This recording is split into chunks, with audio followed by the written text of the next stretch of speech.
The Senate will come to order. The Secretary will call the roll. Senator Buck. Senator Cannizzaro. Senator Daley. Senator Daniate. Senator Dondero-Loop. Senator Flores. Senator Goycochea. Senator Hammond. Senator Hansen. Senator Harris. Senator Krasner. Senator Lang. Senator Neal. Senator Wynn. Senator Orenshaw. Senator Pizzina. Senator Scheibel. Senator Severs-Gansert. Senator Spearman. Senator Stone. Senator Titus. Let the record reflect there are 21 senators present. Please rise for the prayer by Senator Buck and remain standing for the Pledge of Allegiance.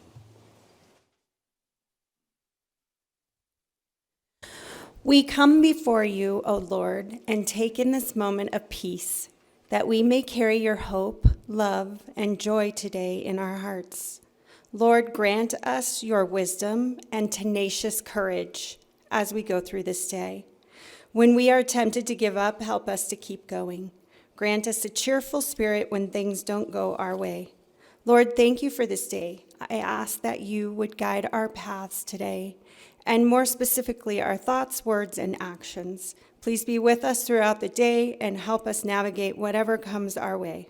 Most importantly, help us to reflect and live out our lives in a way that is honoring to you. Amen.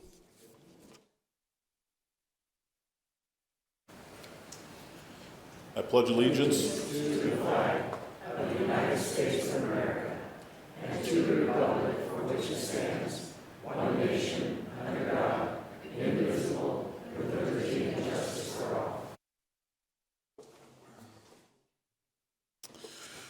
Order of Business 3, reading and approval of the journal. By previous order of the Senate, the reading of the journal is dispensed with, and the President and Secretary are authorized to make necessary corrections and additions. Order of Business 4, reports of committees. Mr. President, your Committee on Judiciary, to which was referred Assembly Bill Number 404, has had the same under consideration and begs leave to report the same back with the recommendation amend and do pass as amended. Signed, Senator Melanie Scheibel, Chair. Mr. President, your Committee on Legislative Operations and Elections, to which were referred Assembly Bills Numbers 192 and 399, has had the same under consideration and begs leave to report the same back with the recommendations amend and do pass as amended. Signed, Senator James Orenshaw, Chair. End of reports. Order of Business 6, messages from the Assembly. Assembly Chamber, Carson City, June 2nd, 2023. To the Honorable the Senate, I have the honor to inform your honorable body that the Assembly on this day passed as amended. Assembly Bills Numbers 58, 292, 487, and 507. Signed, Carol Ayala Saw, Assistant Chief Clerk of the Assembly. End of messages. Order of Business 9, motions, resolutions, and notices. Senator Cannizzaro.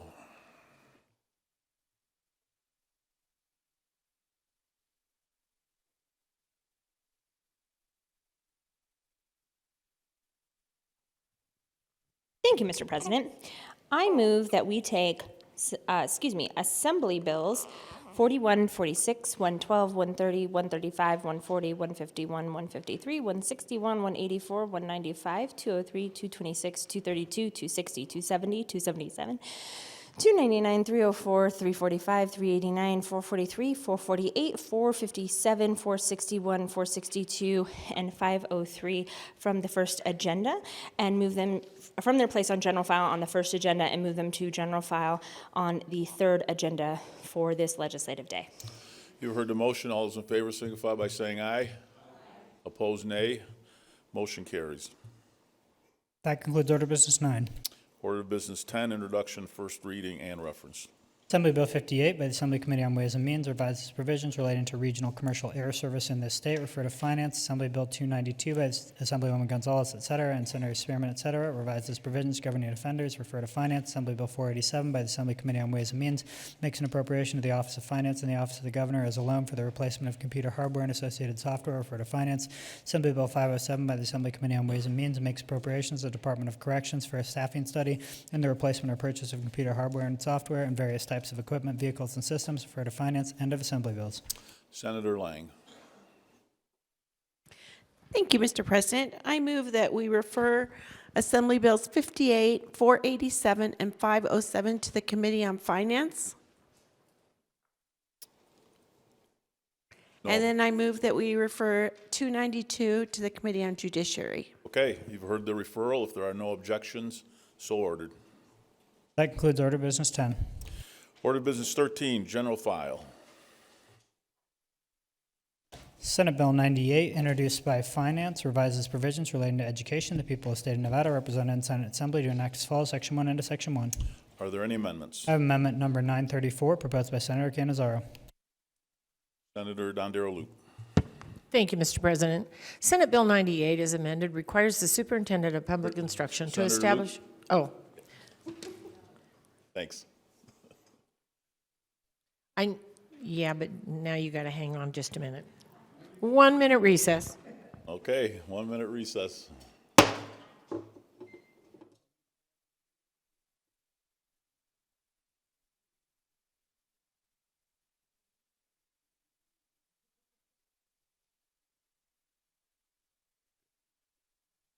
The Senate is back in order. Senator Cannizzaro. Thank you, Mr. President. I move to dispense with the reading of the amendment. If there are no objections, so ordered. Senator Cannizzaro. Thank you, Mr. President. I move to adopt amendment number 934 to Senate Bill 98. No, you've heard the motion. Senator Cannizzaro. Thank you, Mr. President. The amendment number 934 to Senate Bill 98 adds one phrase to the bill, which allows for the Commission on School Funding to study a number of things, including the open zoning piece of subsection G, 1G, to review and consider strategies to improve accessibility and to ensure equitability in the number of things that the Commission on School Funding will be studying. Are there any remarks from the floor? Seeing none, all those in favor signify by saying aye. Aye. Opposed, nay. Motion carries. SB 98 is now ready for final action. Senate Bill 98, introduced by Finance, revises provisions relating to education. The people of the state of Nevada, represented in Senate Assembly, to enact as follows, Section 1 into Section 1. Are there any amendments? There are none. Section 8 into Section 8, end of bill. Senator Dondero Loop. Thank you, Mr. President. Senate Bill 98, as amended, requires the superintendent of public instruction to establish performance metrics for public schools, including the growth and proficiency of pupils in literacy, mathematics, and science, the engagement and proficiency of pupils in courses for college and career readiness, and the retention and recruitment of teachers and education support professionals. Senate Bill 98, as amended, revises the instances in which the Interim Finance Committee shall establish an amount of money to transfer from the Education Stabilization Account to the State Education Fund to include upon submission of a request from the department any amount of money which was deposited in the State Education Fund is found by an audit to have been deposited in error. Any error in the application of the pupil-centered funding plan by the department has created a shortfall in the State Education Fund. Senate Bill 98, as amended, requires the Commission on School Funding to meet monthly either remotely or in person, outlines the time frame of the circumstances in which the Commission is allowed to meet, revises the appointment and terms of the members of the Commission, and revises the Commission's duties and responsibilities to include reviewing academic progress made by pupils in each public school since the implementation of the pupil-centered funding plan utilizes various metrics. Senate Bill 98, as amended, also adds an interim study concerning school accountability to be completed by the Commission. Finally, Senate Bill 98, as amended, provides a general fund appropriation of $1,500,000 to the Commission for the cost of conducting studies, provides a general fund appropriation of $10,000 in fiscal year 25 to the Department of Education for Commission member travel experiences, and provides general fund appropriations of $6,200 in both fiscal year 24 and fiscal year 25 to the Department of Education for department staff travel for Commission meetings. This bill, as amended, is effective July 1st, 2023. Are there any remarks from the floor? Seeing none, the Secretary will open the roll.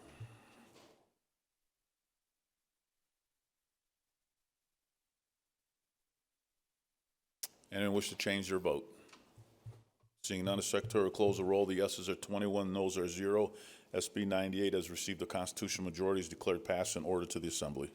Senate Bill 99, introduced by Senator Goicoechea, makes an appropriation to the Desert Research Institute of the Nevada System of Higher Education to support the Nevada State Cloud Seeding Program. The people of the state of Nevada, represented in Senate Assembly, to enact as follows, Section 1 into Section 1. Are there any amendments? There are none. Section 3, this act becomes effective on July 1, 2023, end of bill. Senator Goicoechea. Thank you, Mr. President. Good morning. Senate Bill 99 provides general fund appropriation of $600,000 in each year of the 23-25 biennium to Desert Research Institute of the System of Higher Education to support Nevada State Cloud Seeding Program, and requires the DRI to submit annual reports to Interim Finance Committee of the expenditures made from the appropriations in this bill. effective date July 1st, 2023. We've already got the equipment in place. This $600,000 just provides the funding. We've got generators north and south. I know we had a wet winter, but we don't know what's coming. So good program. I hope you support it. Are there any remarks from the floor? Seeing none, the secretary will open the roll.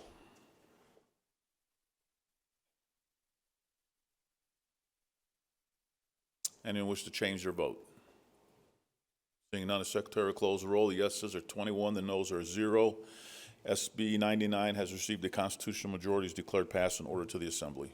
Senate Bill 231, introduced by Senators Canizaro, et cetera, and Assemblyman Yeager, et cetera, makes appropriations to the Interim Finance Committee for allocation to school districts that budget salary increases for certain employees and to the Department of Education for certain personnel costs. The people of the state of Nevada, represented in the Senate Assembly, do enact as follows. Section 1 and Section 1.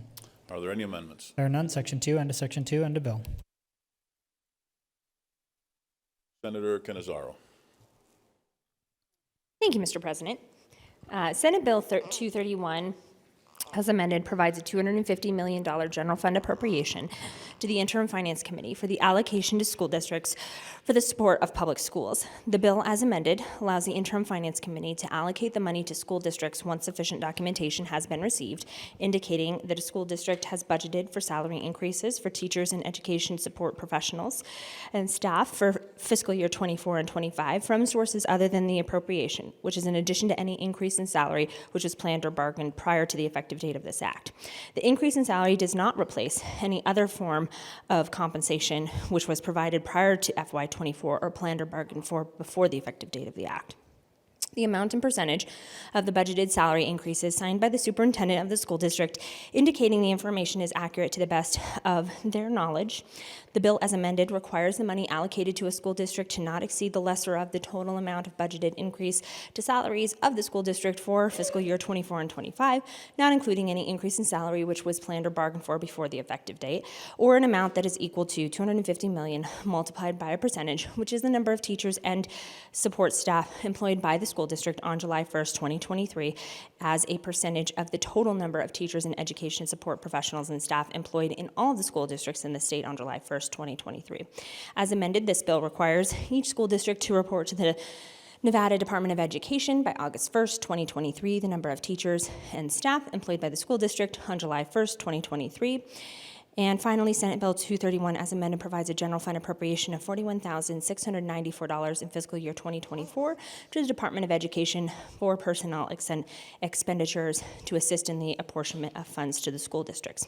Mr. President, I would urge my colleagues' support of this bill. This is a bill that is going to provide some additional funding to help supplement teacher and support staff raises in our schools through the school districts. And I, as a product of the public school system here in Nevada, know that there are many teachers in my life and support staff that worked in those schools who cared about kids and made sure that we were successful. And I think the least that we can do is make sure that we are supporting them along the way.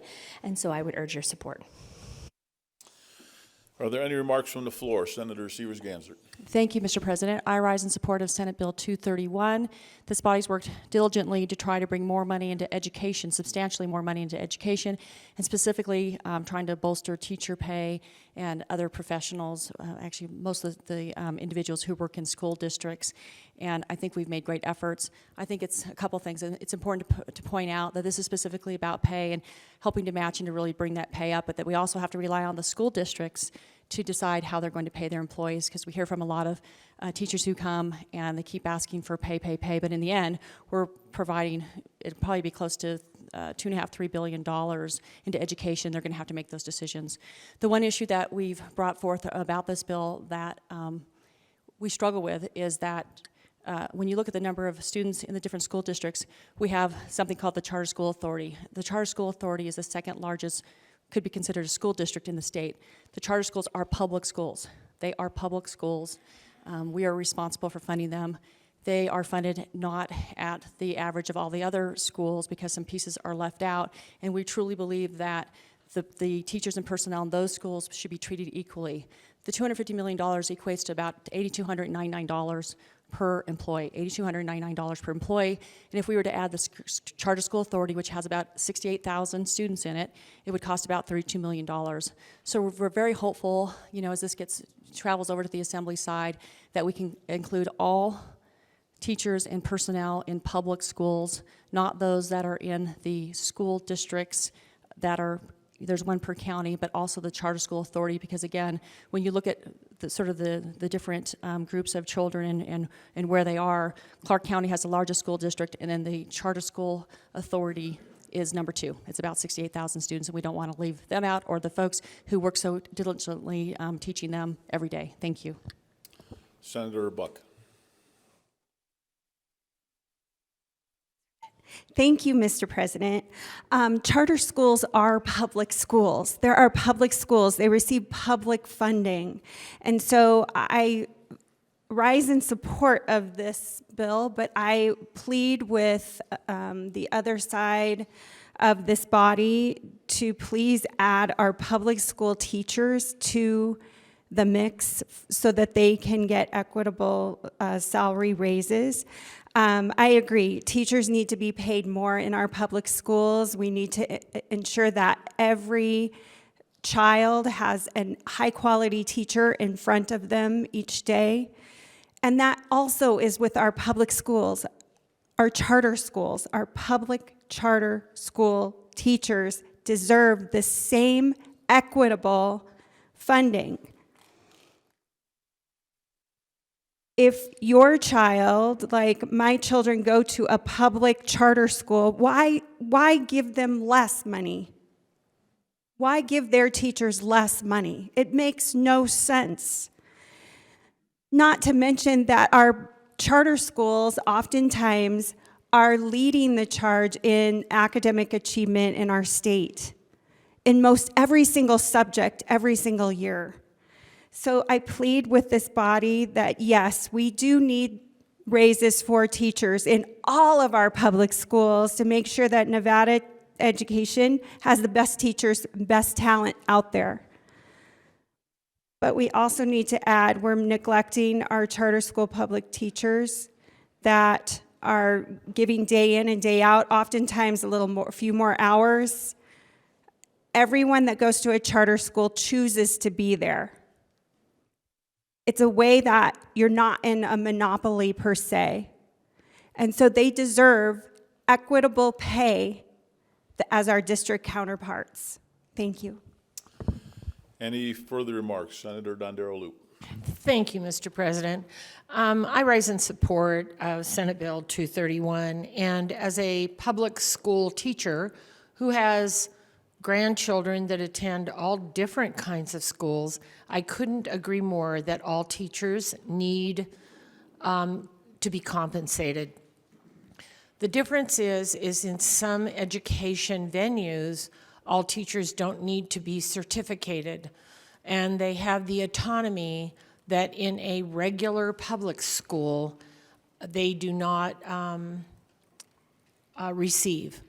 So it has nothing to do with pitting one school against another. It has to do with the autonomy that other schools receive that a public school teacher does not.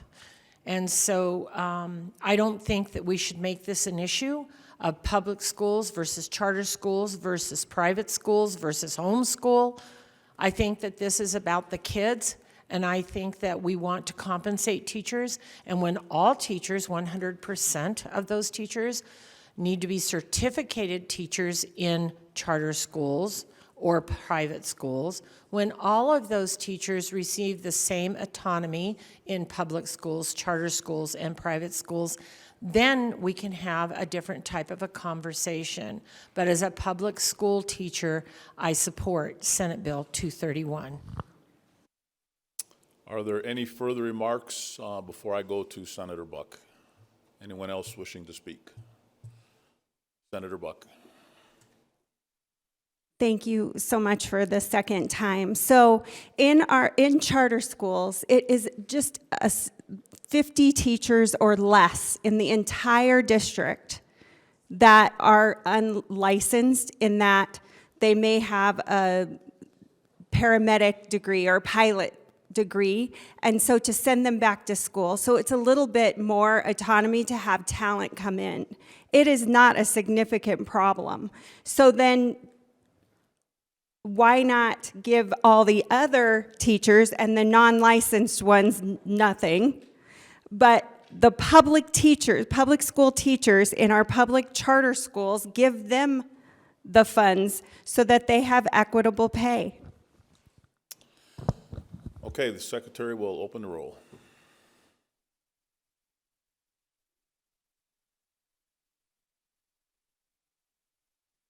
Anyone wish to change their vote? Seeing none, the secretary will close the roll. The yeses are 21, the noes are 0. SB 231 has received the constitutional majority, is declared passed and ordered to the Assembly.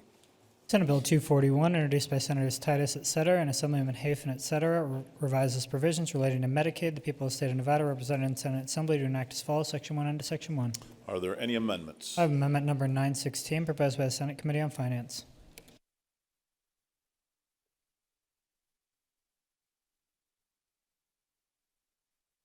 Senator Dondero Loop.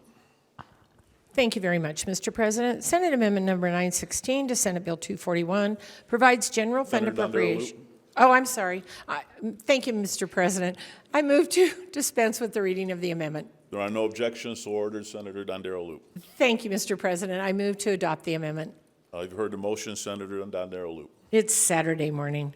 Senate Amendment Number 916 to Senate Bill 241 provides general fund appropriations of $280,015 in fiscal year 24 and $683,550 in fiscal year 25, and authorizes funding of $745,037 in fiscal year 24 and $1,724,067 in fiscal year 25 to the Division of Healthcare Financing and Policy of the Department of Health and Human Services to provide cost-based reimbursement to critical access hospitals. Amendment number 916 also revises the definition of critical access hospital to mean a public or private hospital. Thank you, Mr. President. Are there any remarks on the amendment? Senator Tite. Any other remarks? Okay, seeing none, all those in favor signify by saying aye. Aye. Opposed, nay. Motion carries. SB 241 is ready for final action. Senate Bill 241, introduced by Senators Titus, et cetera, and Assemblyman Hafen, et cetera, revises provisions relating to Medicaid. The people of the state of Nevada, represented in Senate Assembly, to enact as follows, Section 1 under Section 1. Are there any amendments? There are none. Section 3 under Section 3 under bill. Senator Titus. Thank you, Mr. President. Senate Bill 241 requires the Director of the Department of Health and Human Services to include in the state plan for Medicaid, to the extent that federal financial participation is available, a requirement that the state must pay the non-federal share of expenditures for outpatient and swing bed services provided at critical access hospitals and reimburse a critical access hospital for such services at a rate equal to the actual cost of providing the services or the amount charged by the hospital for the services, whichever is less. Senate Bill 241 is effective upon passage and approval for the purpose of performing any preparatory administrative tasks, and on January 1st of 2024 for all other purposes. Thank you, Mr. President. Are there any remarks from the floor? Seeing none, the Secretary will open the roll.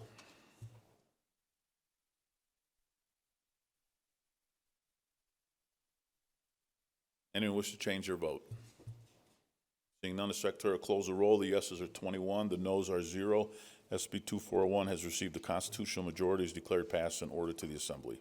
Senate Bill 451, introduced by Senator Spearman, directs the Joint Interim Standing Committee on Growth and Infrastructure to conduct a study concerning certain subjects related to hydrogen. The people of the state of Nevada, represented in Senate Assembly, to enact as follows, Section 1 under Section 1. Are there any amendments? There are none. Section 3, this act becomes effective upon passage and approval. End of bill.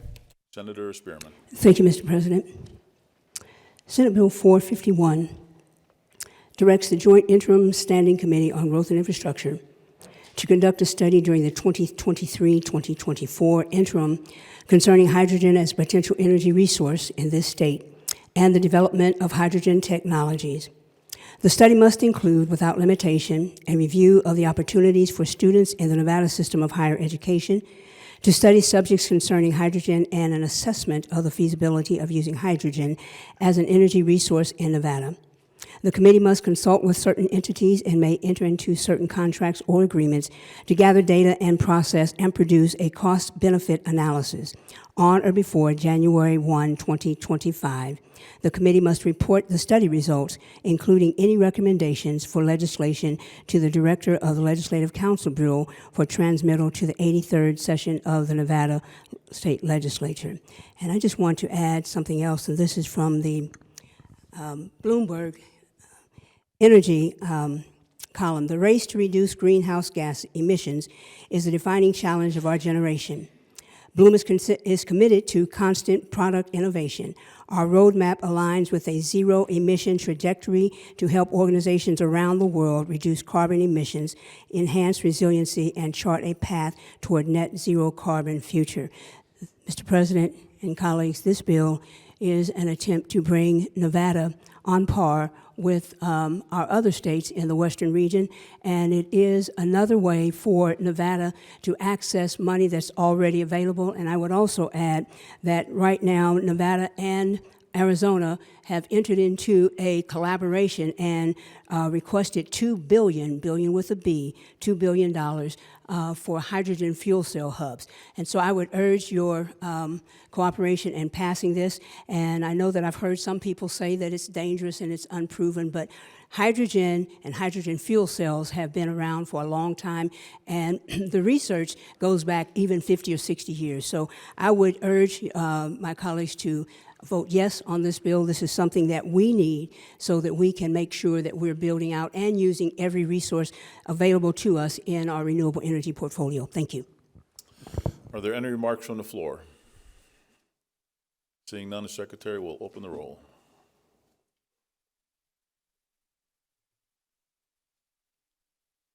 Anyone wish to change their vote?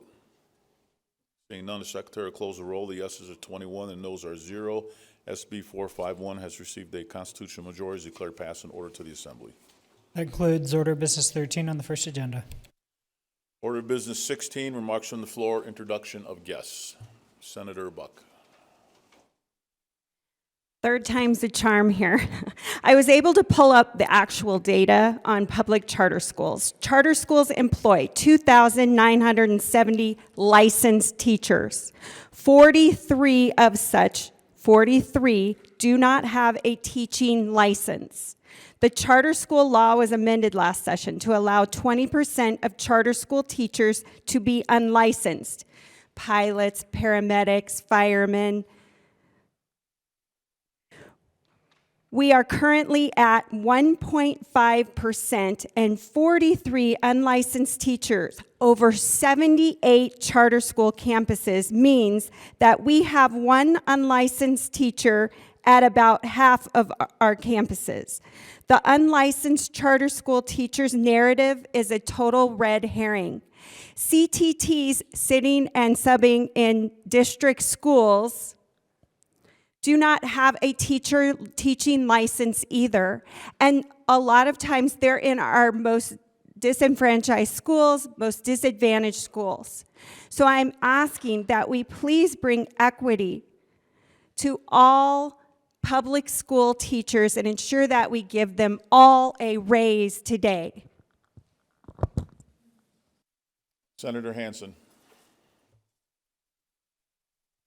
Thank you, Mr. President. Actually, what I wanted to do was read into the record a list of all of the religious people that have come and given the prayers during our session. Father Jeff Paul of St. Peter's Episcopal Church of Carson City, Bishop Deborah Hutterer of the ECLA Grand Canyon Synod, Pastor Kurt Kazorn, Hilltop Community Church, Carson City, Nevada, Reverend Jedediah Maskey, Bethlehem Lutheran Church, Carson City, Pastor Bruce Henderson, Airport Road Church of Christ, Carson City. Pastor Ken Haskins, First Church of Christ, Carson City. Rabbi Benjamin Zober, Temple Sinai of Reno. Pastor Nick Emery, Hope Crossing Community Church, Carson City. Director Karen Hockman, Nevada House of Prayer, Carson City. Pastor Brian Lucas, Pax Christian Church of Gardnerville. Pastor Randy Roser, the Bridge Church of Carson City. Rajad Zed, President of the Universal Society of Hinduism. Pastor Peggy Locke, Fountainhead Foursquare Church of Carson City. Member Steve Weiss, First Church of Christ, scientist. Carson City. Pastor Gavin Jarvis, Livingstone's Church, Carson City, Nevada. Pastor Chase Ward, Mountain Vista Baptist Church, Carson City, Nevada. Chaplain Ron McMillan, Capital Commission. Fred Dry of the Southern Paiute Tribe. Bishop Leo Thomas of the Diocese of Las Vegas, Nevada. Father Stephen Karcher, St. Anthony Greek Orthodox Church, Reno, Nevada. Laura Caskey, Tribal Elder, Shoshone Paiute Tribe. And the reason I wanted to do that is, so often during the session, we're supposed to start at 11. We almost never did, and I see these religious people standing in the halls for sometimes hours, waiting patiently to do that. We rarely had an opportunity to thank them for what they did after they said their prayers because they leave so early. These are the people that do so much in our communities to help the downtrodden and the people that are struggling in life. Remind all of us that no matter what condition you are in life, that you are still a child of God and that you have merit and worth in His eyes. And they also come in here and give us sometimes a little pep talk and just remind us that there really is kind of a higher power than sometimes the negative feelings that we feel during this session. So I thought we should at least reach out now and give these people a very great thank you for the services they provided to us and all the great things they do in our communities all across Nevada. So I would ask our senators here in this room to join with me and give the religious folks a nice big round warm applause.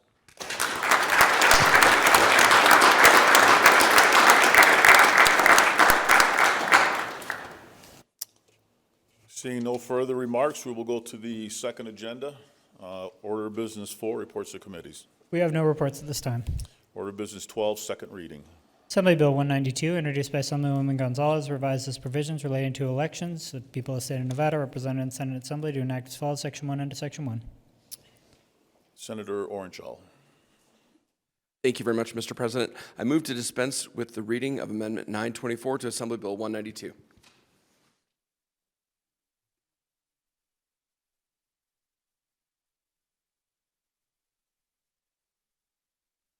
Hold on 1 second. Are there any amendments? I have amendment number 924, proposed by the Senate Committee on Legislative Operations and Elections. Okay, Senator Orenshall. Thank you, Mr. President. I move to dispense with the reading of this amendment. There are no objections, so ordered. Senator Orenshall. Thank you, Mr. President. I move that the Senate adopt Amendment 924 to Assembly Bill 192. You've heard the motion. Senator Orenshall. The amendment authorizes the Secretary of State to enter into one or more contracts for the purchase of ballots and return envelopes used in any statewide or local election, authorizes boards of county commissioners and governing bodies of incorporated cities to elect to use the ballots and return envelopes purchased by the Secretary of State. Such local governments would need to notify the Secretary of State of their election to use such ballots and envelopes not less than 8 months before an election, with the exception of the 2024 presidential preference primary, where these local governments would need to notify the Secretary of State at least 6 months before that presidential preference primary. Are there any remarks from the floor? Seeing none, all those in favor signify by saying aye. Opposed, nay. Motion carries. AB 192 as amended is ordered reprinted, engrossed, and to the general file. Assembly Bill 399, introduced by Assemblyman Yeager, creates the Subcommittee on Education Accountability of the Interim Finance Committee of the people of the state of Nevada, represented in the Senate Assembly, to enact as follows, Section 1 into Section 1. Are there any amendments? I have amendment number 922, proposed by the Senate Committee on Legislative Operations and Elections. Senator Orenshall. Thank you, Mr. President. I move to dispense with the reading of Amendment 922. If there are no objections, so ordered. Senator Orenshall. Thank you, Mr. President. I move that the Senate adopt Amendment 922 to Assembly Bill 399. You've heard the motion. Senator Orenshall. The amendment requires the newly established Subcommittee on Education Accountability, which is a subcommittee of the Interim Finance Committee, to meet at least twice annually as opposed to once every 6 months.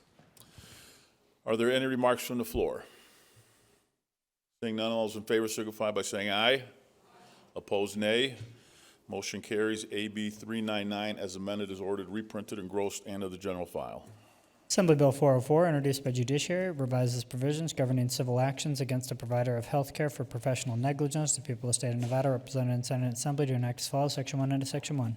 Are there any amendments? I have amendment number 920, proposed by the Senate Committee on Judiciary. Senator Scheibel.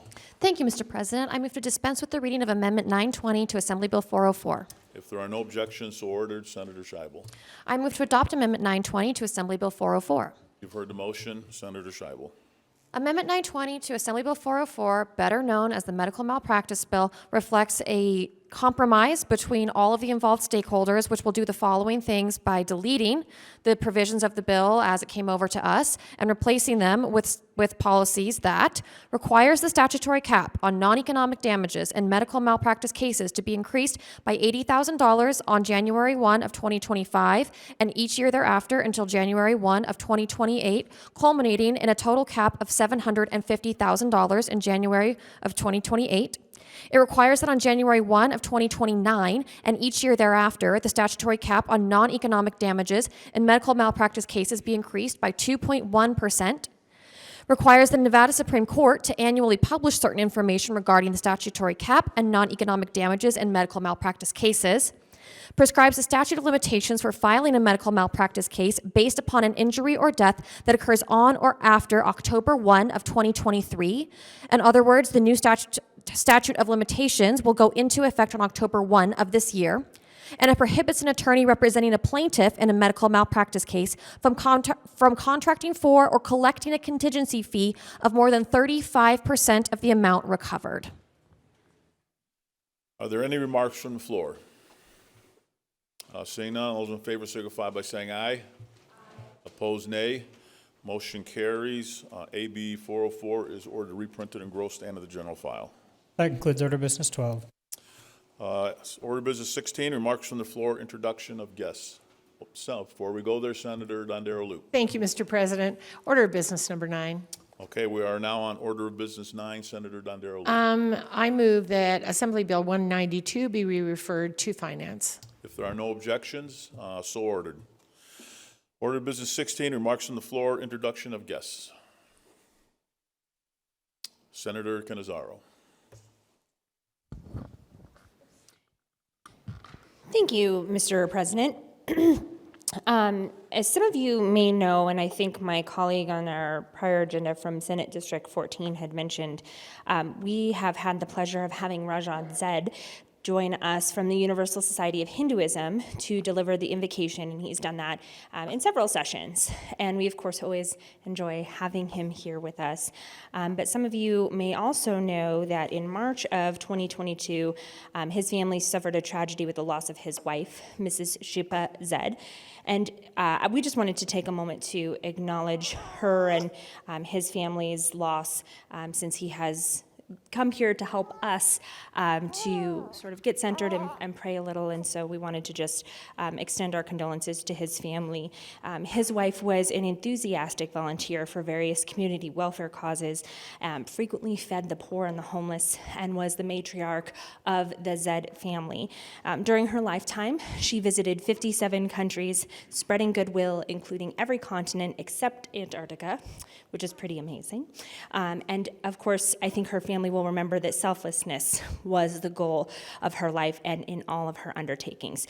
She always kept the welfare of others in mind, and we just wanted to expend, if you could all join me in extending just our sincere sympathy and condolences to the entire family as they are sort of remembering her and missing her amongst their lives. So I wanted to just sort of touch on that and let him know that we are definitely extending our condolences to all of them. With that, Mr. President, I would move that the Senate stand in recess until the call of the chair. You heard the motion. All those in favor signify by saying aye. Opposed, nay. Senator Scheibel. The Senate Judiciary Committee will have a behind-the-bar meeting over here right now, please. Okay, the motion carries. We are in recess.